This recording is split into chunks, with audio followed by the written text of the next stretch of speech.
Men have been competing on the wrong currency for centuries.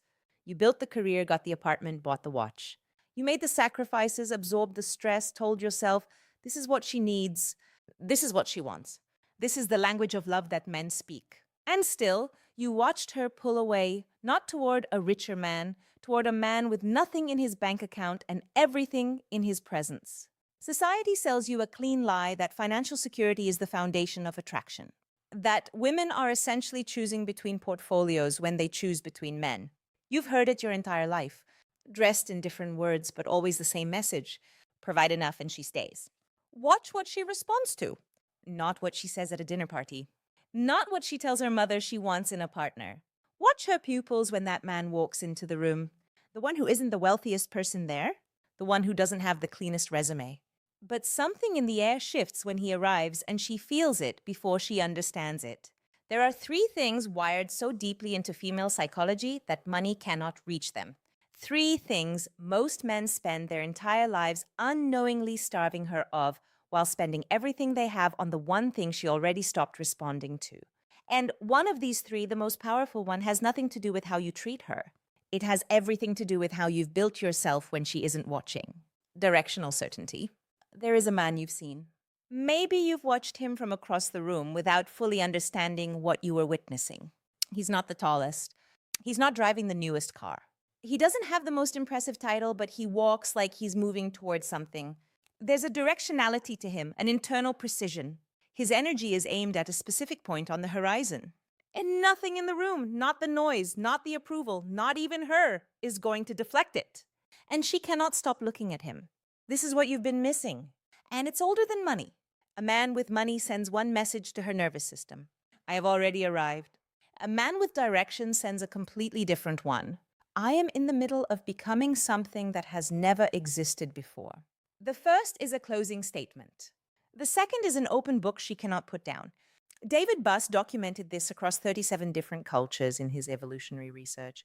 Women consistently ranked ambition and industriousness above accumulated wealth as long-term attraction signals.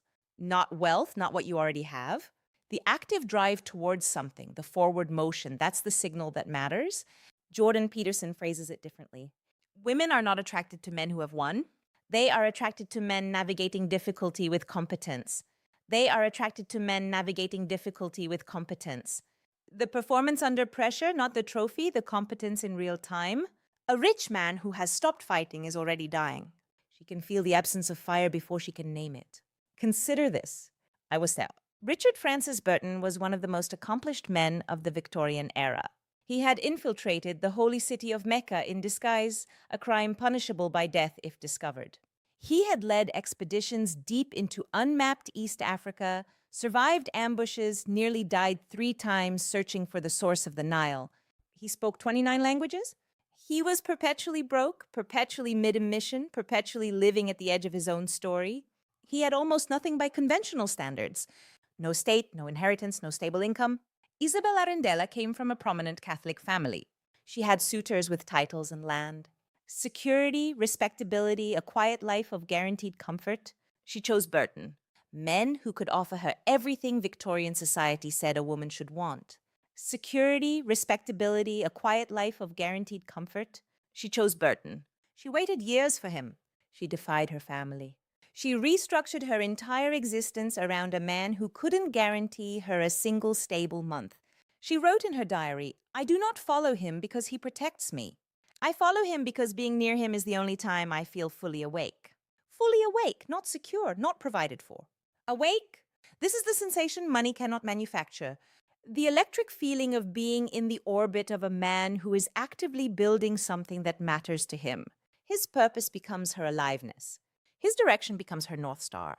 She is not following the destination. She is following the motion, the urgency, the fact that this man is in the middle of something that will not wait for her or anyone else. They have stopped moving. And here is the part most men resist hearing. The man with a mission cannot be competed against because the men around him, the successful, the wealthy, the established, all share one invisible quality that makes them interchangeable to her. They have stopped moving. And here is the part most men resist hearing.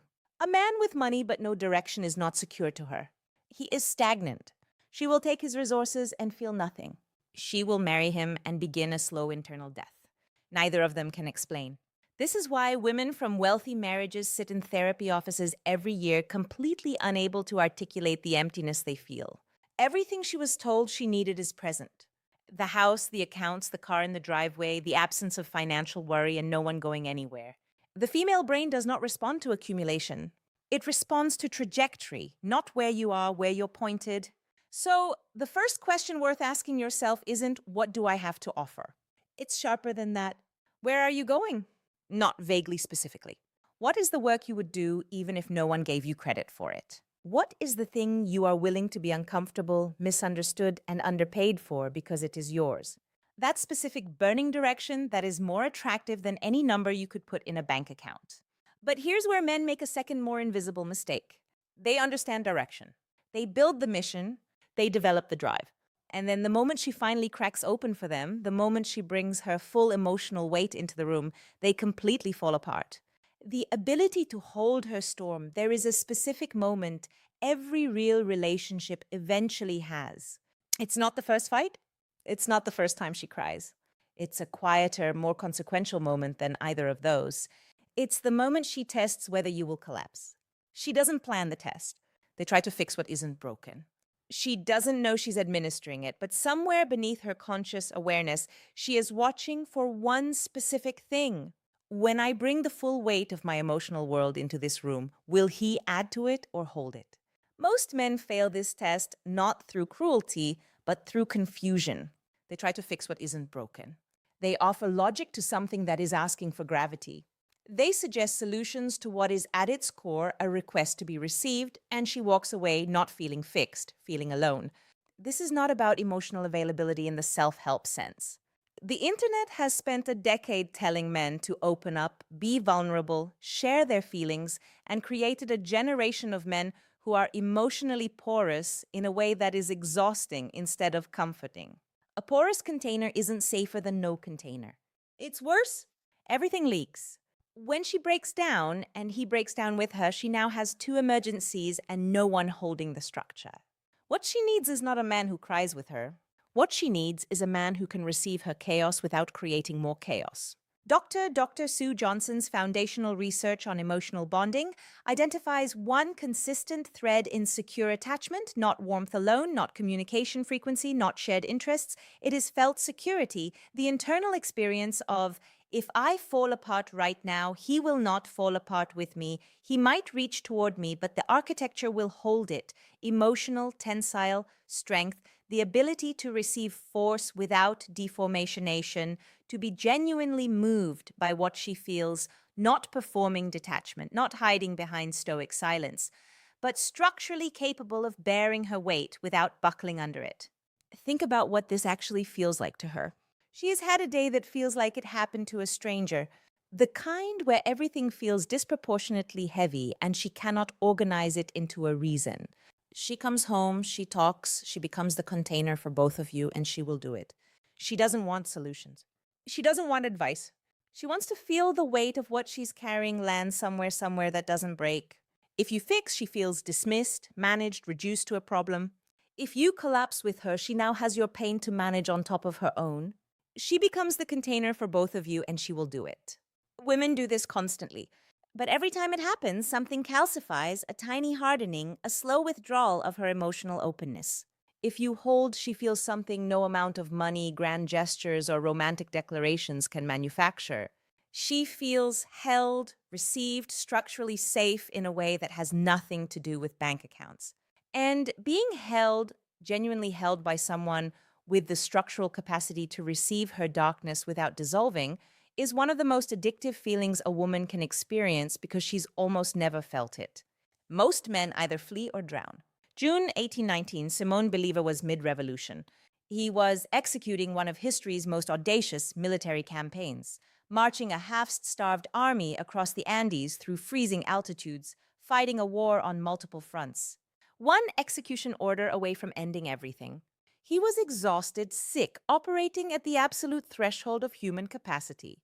Manuel's science had left a wealthy husband to follow him, an English merchant who offered her every material comfort available in Limieux, A respectable life, guaranteed safety, everything a woman of her era was supposed to want. She left it for a man perpetually one battle from death. She wrote, "He does not solve my storms.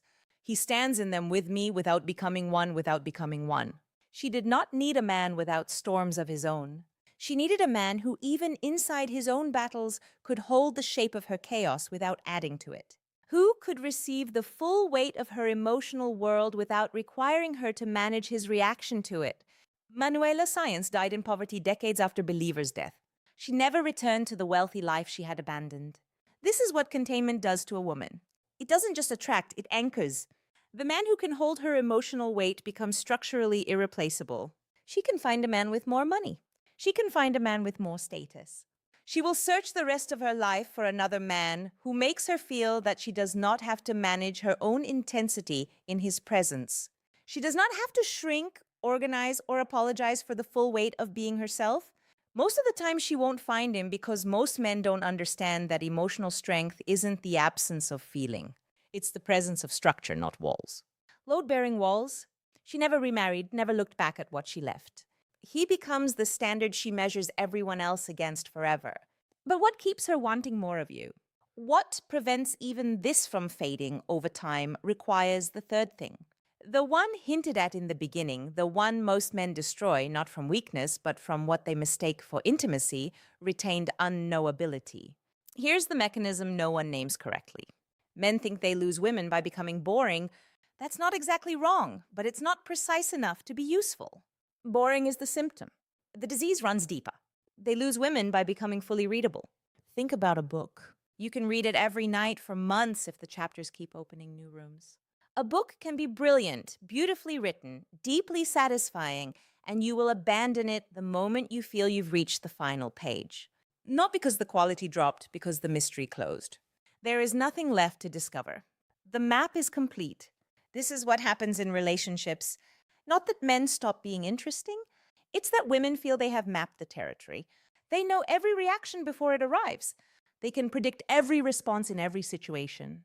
They've seen every room in the building. And no one rereads a finished book. Not the same way.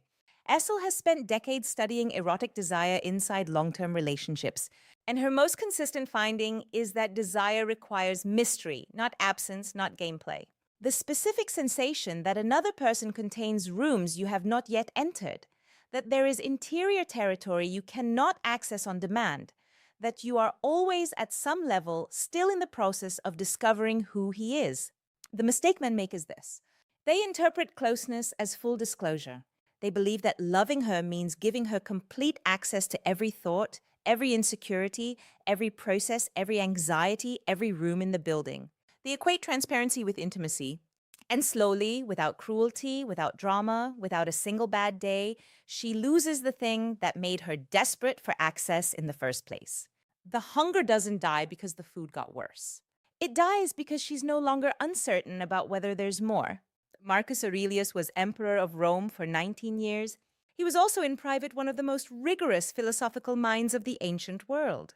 He kept personal meditations, thoughts he wrote for no one, never intended to be read, never performed for any audience. The interior of an interior, a private philosophical practice so deep that historians who discovered it centuries later described it as unlike anything else that survived from antiquity. He and his wife Faustina were together for 30 years, 13 children. By all historical accounts, she never stopped being drawn to him. The most striking observation across accounts of their dynamic is this. Despite 30 years of proximity, despite raising children together, despite sharing every public and private ritual of Roman imperial life, Fina consistently described Marcus as still approaching. She never felt she had reached him. Not because he was cold, not because he was absent, because he had cultivated an interior life so layered, so genuinely private, that even someone who shared his world for 3 decades felt she was always in the process of discovering new territory. He didn't manufacture mystery. He was genuinely mysterious. He had worlds inside him that required lifetimes to explore. This is the distinction that separates the men who sustain desire from the men who perform it. Manufactured mystery is a game that collapses under scrutiny. Eventually, she figures out the pattern. Eventually, the withholding reveals itself as emptiness, not depth. The man who holds opinions he doesn't broadcast. but genuine interior depth, actual interests that exist independently of the relationship, actual intellectual commitments, actual private architecture that continues whether she's watching or not, is inexhaustible. You cannot map what keeps growing. The man who reads deeply and never tells you everything he's processing. The man who holds opinions he doesn't broadcast. The man who experiences grief privately before speaking about it, if he speaks about it at all. The man who has a relationship with his own mind that doesn't require an audience or her approval to continue. That man is permanently interesting because she's never quite certain she has found the final page. And the woman who cannot fully map you will spend years, decades, a lifetime trying to complete the map. This is not cruelty. It is the most profound form of long-term desire maintenance that exists. It is what mating and captivity documents as the fundamental paradox of sustained desire. You can be fully present, deeply connected, genuinely intimate, and still retain the mystery that makes intimacy feel like discovery rather than routine. You can be known, you cannot be fully knowable. The difference between those two things is the difference between a relationship that sustains desire and one that slowly, politely dies in comfort.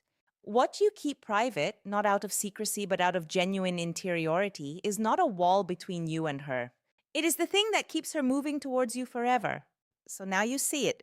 Direction, containment, retained unknowability, not money, not gifts, not grand gestures, deployed by men who believe love is a transaction and attraction is an invoice they can pay if they figure out the right amount. These three things, when they are genuinely present in a man, produce something money cannot replicate. Not because money is worthless, because money is a signal for the thing.